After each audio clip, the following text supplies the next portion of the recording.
플랜 B 전략이란 말이 있습니다. 플랜 B 전략.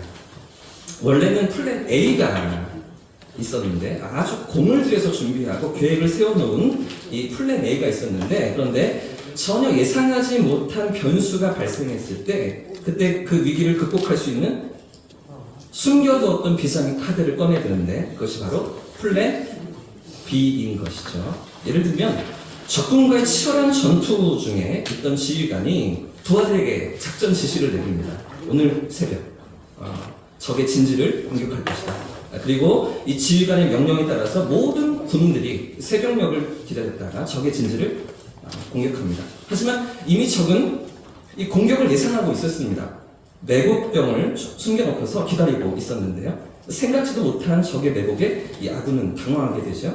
하지만 이 지휘관에게는 플랜 B의 전략이 있었습니다. 숨어 기다릴 이 매복에 대비하여서 이 한 개 대대를 따로 빼놓았던 것이죠. 지휘관은 이 부대를 우회시켜서 적의 배후를 급습합니다.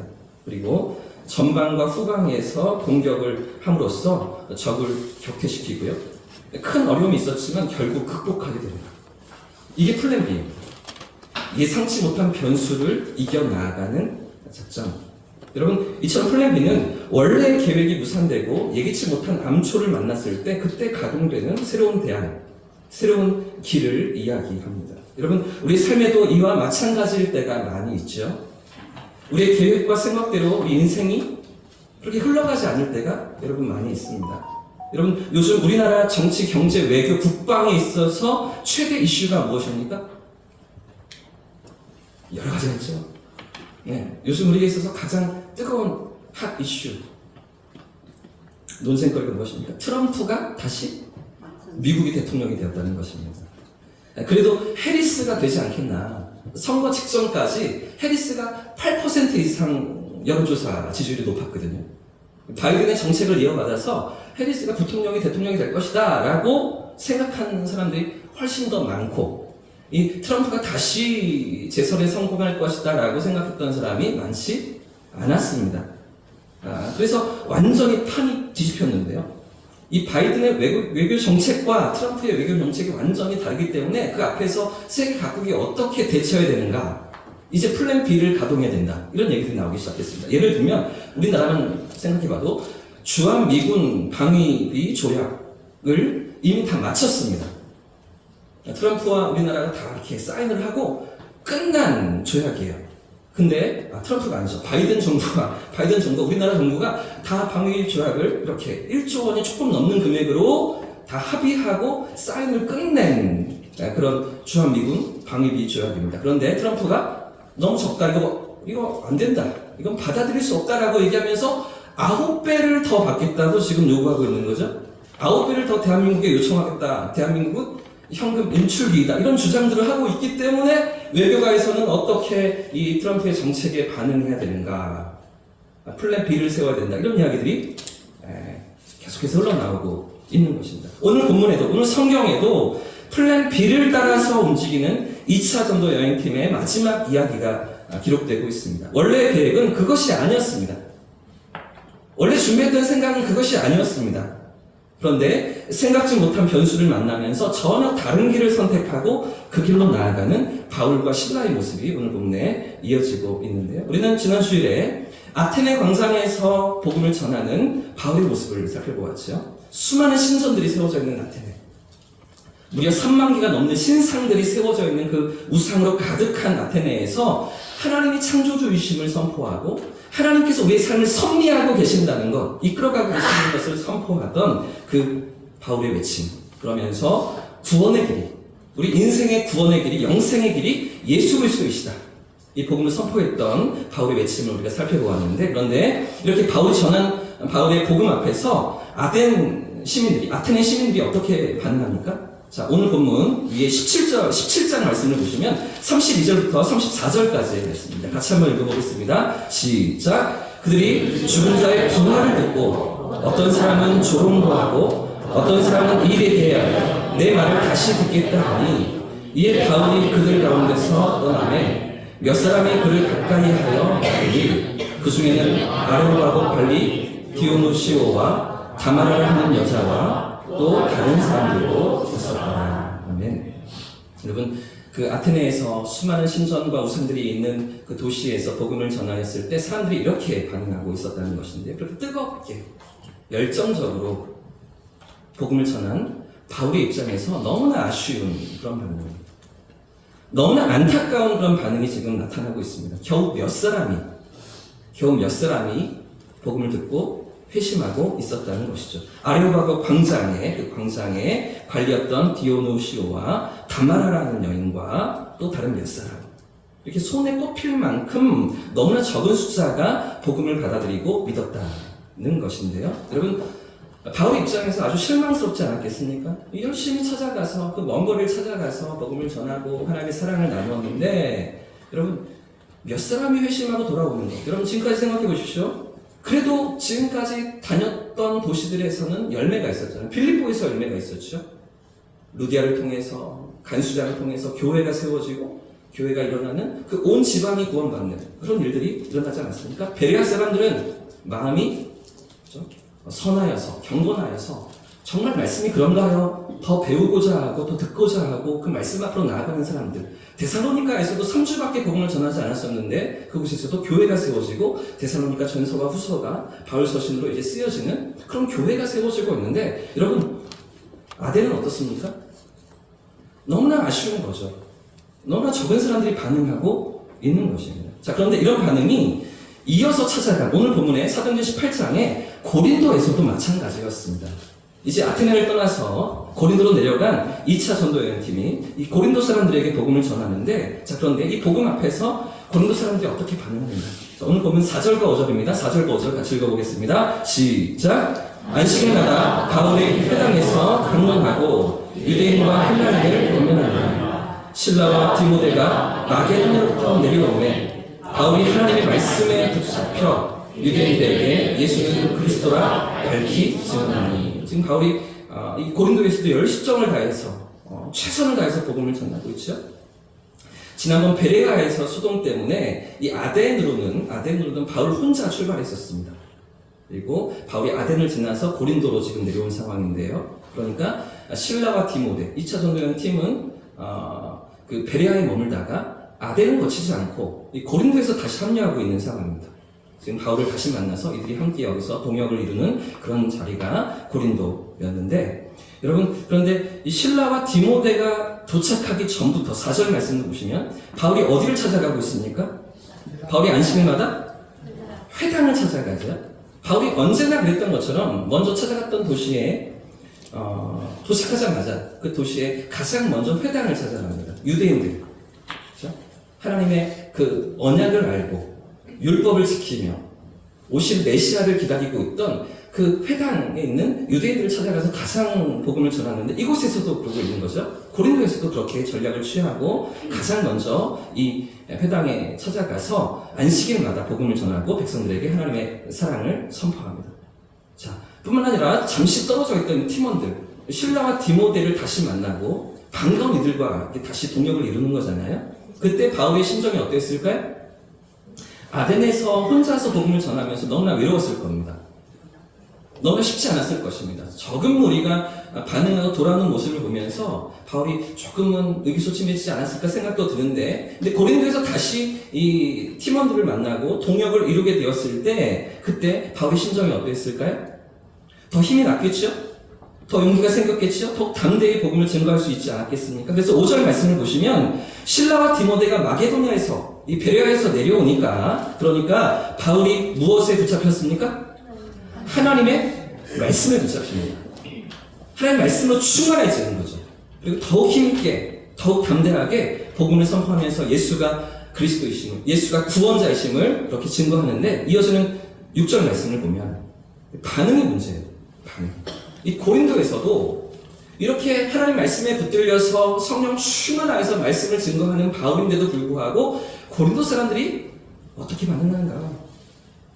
아덴에 이어서 고린도 사람들도 너무나 부정적인 거죠. 자, 6절 말씀 보시면 그들이 대적하여 어떻게 해요? 비방하고 있는 거예요. 들으려고 하지 않는 거죠. 싫어하는 겁니다.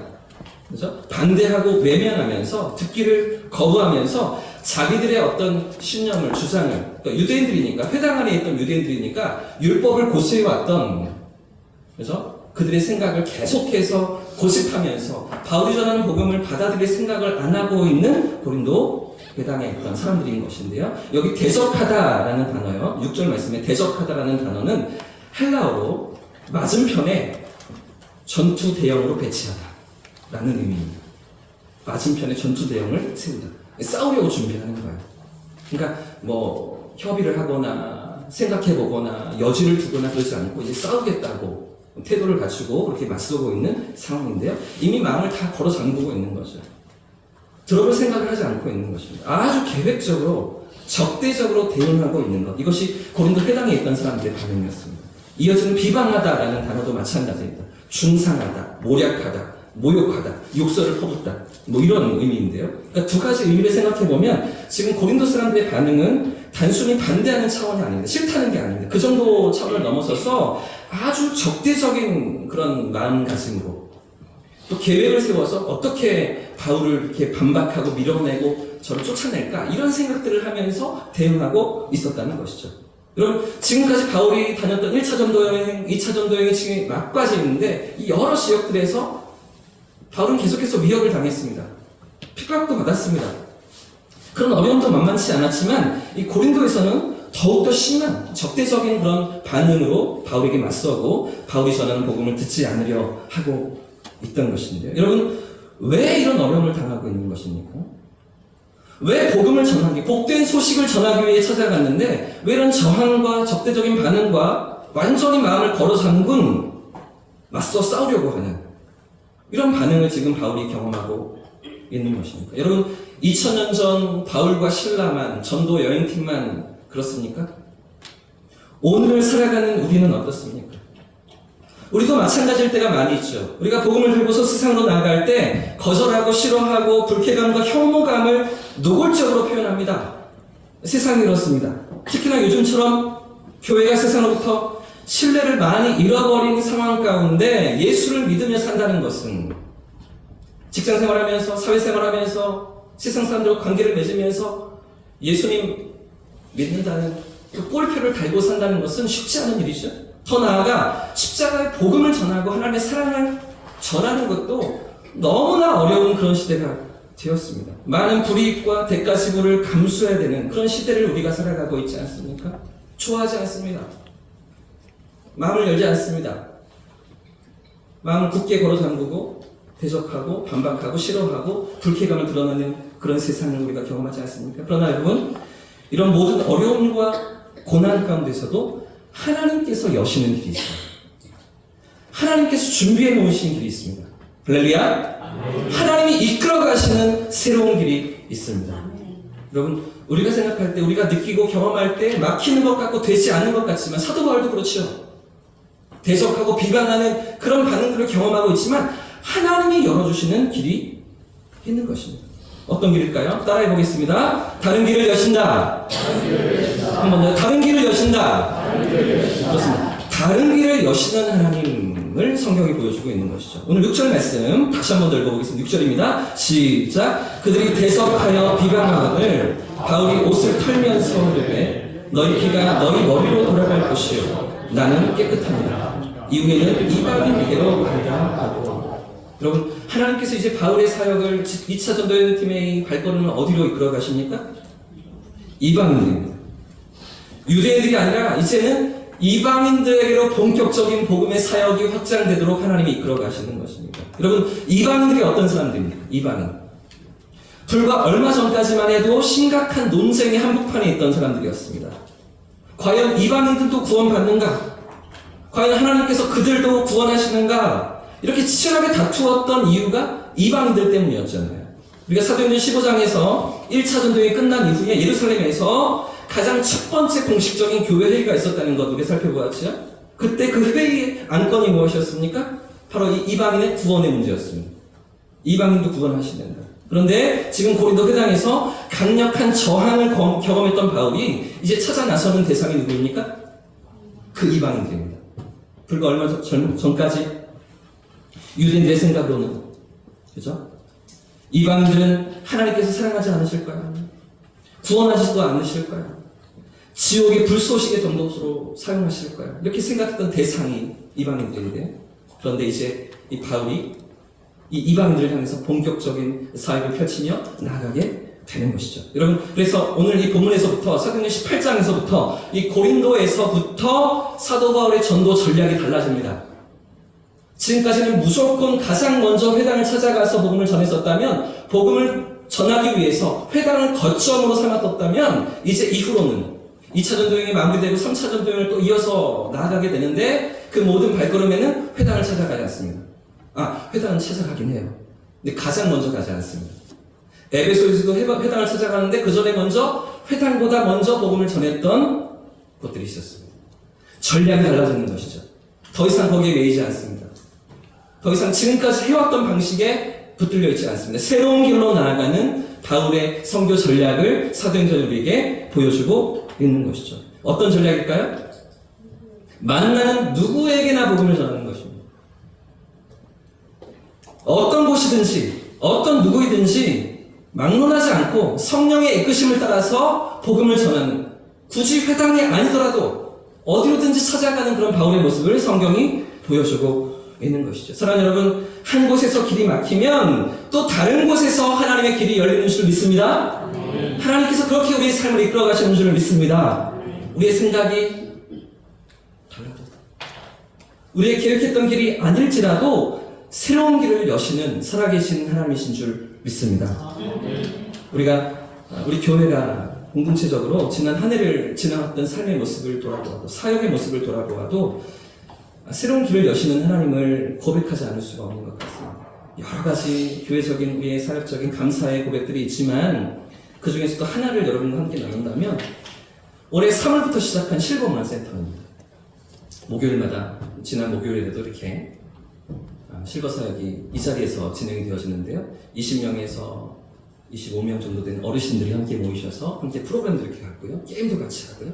그리고 점심 식사를 나누고 이런 시간을 매주마다 3월부터 6월까지 또 여름방을 쉬고요. 9월부터 11월까지 이제 2주가 지나면 이번 주 다음 주까지는 종강을 하게 되는데, 자, 이런 사역들을 우리가 펼쳐, 이 장면을 보십시오. 어딜까요? 경로당. 어디 경로당일까요? 만촌 이동 경로당이죠, 장로님. 처음 3월에 저희가 이 사역을 시작하면서 우리 장로님과 권사님들과 함께, 청년들과 함께 말을 나누고 어디서 어르신들을 모실까? 어떻게 어르신들을 섬길까? 지역에 있는 우리 옆에 계신 어르신들, 가까이 계신 어르신들이 조금 불편해 하시는 거예요. 부담을 가지시고 조금 이렇게 조심스러워 하시는 거예요. 그래서 오라고 초청을 하는데도 가까이 한 7, 8분 오실 수 있으실 것 같은데 잘 반응을 보이시지 않고 가겠다 선뜻 얘기를 안 하시는 그런 가운데 3월에 저희가 문을 두드렸던 여러 경로당 가운데 만촌 이동 경로당에서 여러분들이 오셨습니다. 매주마다 10분에서 12분 정도 되는 어르신들이 저희가 차로 모시고 가서 같이 프로그램하고 식사하시고 돌아가시는 이런 시간들을 가졌는데, 그래서 1학기 동안 3월부터 6월까지 너무나 감사한 시간들, 그 중에 절반 이상은 이 만촌 이동 경로당 어르신들이세요. 이분들이 함께 해주셨는데, 문제는 여름이 지나면서 생겼습니다. 7, 8월 방학의 시간을 가지고 9월에 다시 개강하려고 하는데 8월 말에 이런 이야기가 들려오는 거예요. 경로당 어르신들이 싸우셨다. 그래서 안 간다. 못 간다. 이분들이 거의 뭐 10대 분 이상 오고 계셨고, 나머지 지역에 계신 분들은 4, 5분, 7분 정도. 그러니까 이분들이 안 오시면 되게 허전하겠죠? 이렇게 동안 그래도 잘 자리를 채워주셨고 같이 이렇게 마음을 나누고 계셨는데, 본인들 안에서, 경로당 안에서 오해가 생기셔서 이렇게 갈등이 생기고 두 그룹으로 나눠지면서 너희도 가지 마, 우리도 안 갈 거야, 이렇게 하셨다는 거예요. 누구도 가지 마. 그러면서 결국은 이제 9월 초가 되어서 개강할 때가 되었는데 한 분도 오시지 않았어요, 전혀.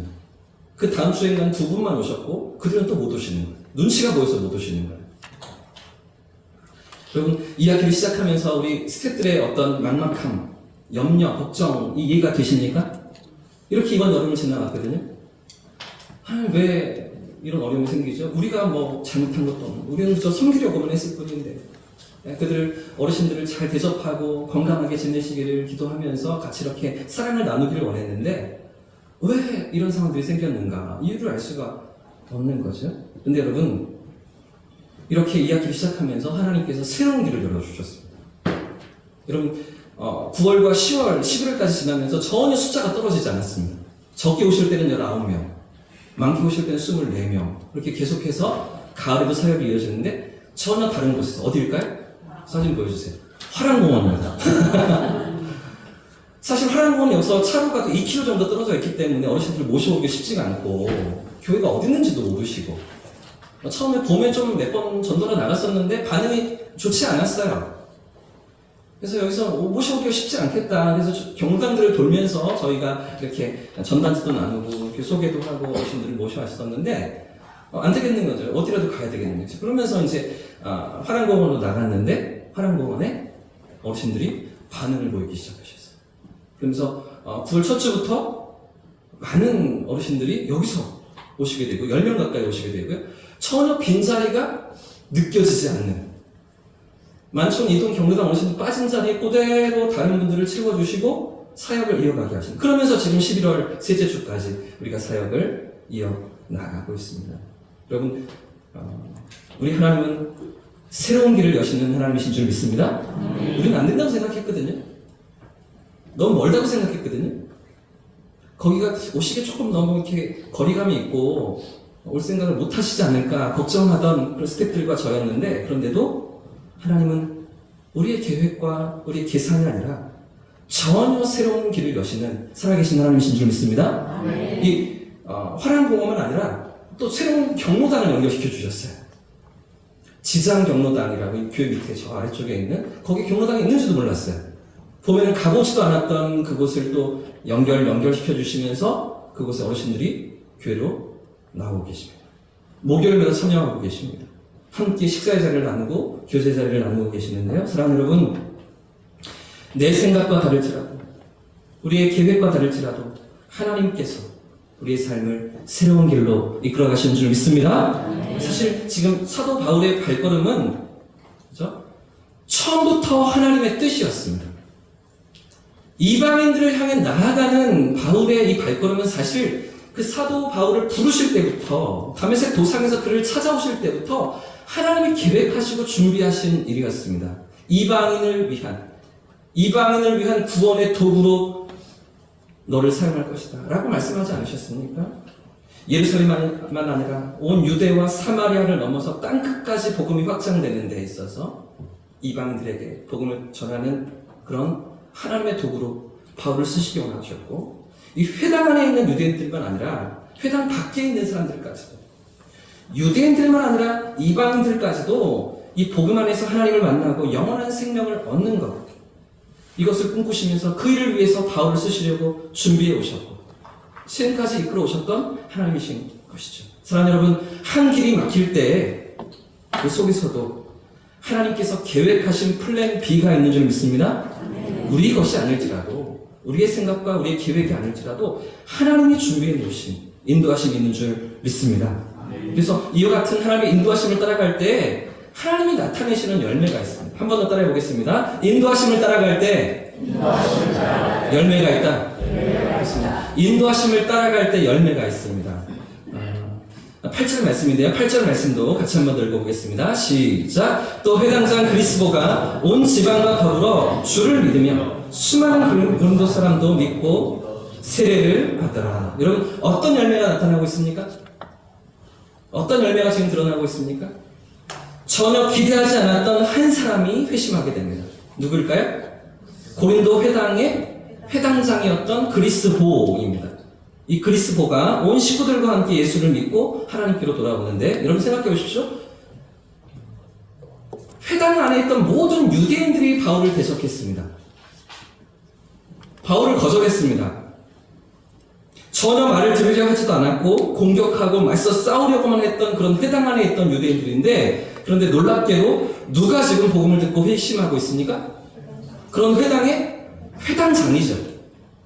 여러분, 이건 있을 수가 없는 일이에요. 사실 회당장은 그 모든 회당 안의 멤버들을, 회원들을 책임지고 관리하고 그들을 지도하던 역할의 사람이었습니다.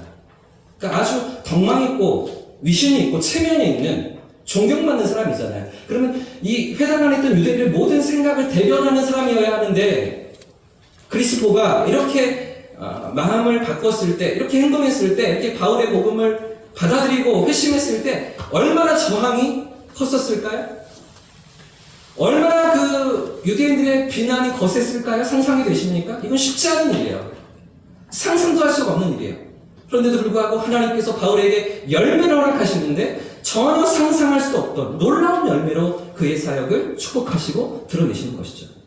뿐만 아니라 또 어떤 사람들이 복음을 받아들입니까? 회당장 그리스도만 아니라 수많은 고린도 사람도 말씀을 듣고 믿음을 갖게 됩니다. 그들이 세례까지 받으면서 이제 하나님의 교회가 고린도 교회가 이제 세워지게 되고요. 그래서 고린도 전서와 고린도 후서 우리가 다음 주일에 또 살펴보게 될 터인데 그 고린도 교회를 향해서 사도 바울이 편지를 쓰게 됩니다. 여러분 여기 고린도에 있던 사람들, 복음을 받아들인 수많은 사람들, 고린도 사람들은 헬라인들을 가리킵니다. 유대인들이 아닙니다. 처음 찾아갔던 회당에선 열매가 거의 없었고 오히려 이방인들 중에서 하나님도 전혀 몰랐고 약속의 말씀도 몰랐던 그 이방인들 가운데서 믿음의 백성들이 일어나고 있던 것인데 그렇게 교회가 세워지고 있는 것입니다. 여러분 언제 이런 열매가 나타났다고요? 언제 이런 열매가 드러나고 있는 것입니까? 인도하심을 따라갈 때입니다. 하나님의 인도하심을 따라갈 때 이런 열매를 허락하시는 것이죠. 할렐루야! 우리 생각과 다를지라도 이끄심을 따라가는 것입니다. 하나님의 이끄심 앞에서 우리의 삶이 서 있을 때 이런 열매를 허락하시는 것 아닙니까? 여러분 우리 실버 사역도 마찬가지입니다. 이런 방황이 지나고 이야기를 시작하면서 우리 스태프들의 방향이 달라졌습니다. 어느새 우리도 모르게 만촌 이동 경로당 어르신들만 집중하고 있었더라고요. 거기에만 마음을 쏟고 있었더라고요. 어떻게든 그 한 분이라도 더 모셔올까. 경로당에 안 오시는 분들이 계셨거든요. 그분들 한 분이라도 더 어떻게 데려올까. 이렇게 마음 먹으면서 계속 마음이 그곳을 향해 있었는데 그런데 2학기가 시작되면서 전혀 다른 방향으로 하나님 우리를 이끌어 가시는 것이죠. 화랑공원으로, 지장 경로당으로 그렇게 우리를 이끌어 가시는 하나님. 여러분 이제 2학기도 거의 다 마쳐갑니다. 다음 주 목요일이면 이제 이 사역의 종강에 들어가게 되는데요. 그런데 하나님 그런 가운데 우리에게 어떤 열매를 주셨을까요?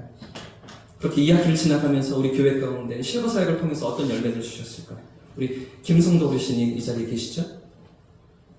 우리 양희선 어르신도 이 자리에 계십니다. 화랑공원에서 다 오시고 계세요. 양희선 어르신 오늘 못 나오셨네요. 윤윤희 어르신도 화랑공원에서 오셨습니다. 고경수 어르신도 그 전부터 우리 실버에 오셨었지만 주일 예배 오늘도 참석하고 계시고요. 지난주에 등록하신 김순매 어르신도 화랑공원에서 오셨습니다.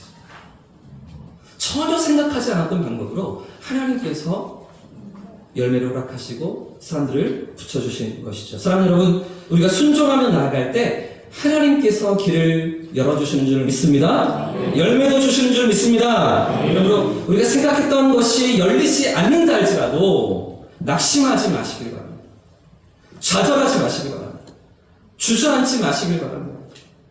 우리가 믿음으로 나아갈 때 새로운 길을 여시며 모든 선함으로 함께 하시는 하나님 그분을 신뢰하면서 오늘도 성령의 이끄심을 따라 나아가는 저와 성령들 되시기를 주님의 이름으로 축복합니다. 그래서 여러분 마지막으로 이렇게 바울이 인도하심을 따라갈 때 하나님께서 주시는 은혜가 또 하나 있습니다. 열매를 주시는가 하면 하나님의 은혜가 또 한 가지가 더 있는데요. 무엇일까요? 자, 9절과 10절 마지막입니다. 9절과 10절 같이 읽어보겠습니다. 시작! 밤에 주께서 환상 가운데 바울에게 말씀하시되 두려워하지 말며 침묵하지 말고 말하라. 내가 너와 함께 있음에 어떤 사람도 너를 대적하여 해롭게 할 자가 없을 것이니 이는 이 성중에 내 백성이 많으니라 하시더라. 할렐루야. 여러분 바울이 어떤 은혜를 경험하고 있습니까? 어떤 은혜로 하나님께서 바울에게 찾아오고 계십니까? 한 번 더 따라해 보겠습니다. 인도하심을 따라갈 때 위로가 있다. 그렇습니다. 하나님의 위로가 그 가운데 있는 것이죠. 인도하심을 따라갈 때, 이끄심을 따라 나갈 때 하나님께서 위로해 주십니다. 회당장 그리스도와 고린도 그 헬라인들의 회심이 외적인 열매라면, 겉으로 드러난 열매라면 하나님께서 찾아오시고 위로하시는 그 음성은 바울의 영혼과 바울의 마음 가운데 부어진 내적인 격려가 아니겠습니까? 그 영혼에 부어주시는 하나님의 위로, 하나님의 격려, 이것들이 경험되고 있던 것인데요. 그러니까 그저 겉으로 보여지는 사역의 열매만 아니라 일의 성과만 아니라 그 바울의 심령 가운데 부어주시는 확신과 소망과 위로가 있었다는 것입니다. 내가 너와 함께 있어. 내가 너를 지킬 거야. 두려워하지 마. 염려하지 마. 침묵하지 마. 너 말해. 내가 너와 함께 할 거야.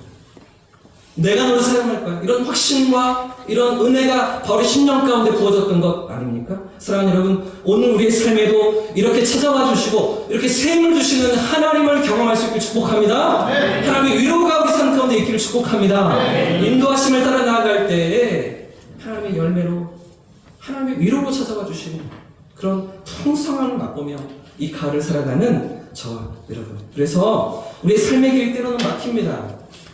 내가 원했던 것들이 열리지 않습니다. 내 생각대로 계획대로 되지 않습니다. 그럼에도 불구하고 플랜 B로 찾아오시고 당신의 선함으로 함께 하시는 그 하나님을 만나고 그 하나님을 경험하는 그 하나님을 찬양하는 저와 여러분 되시기를 예수님의 이름으로 축복합니다.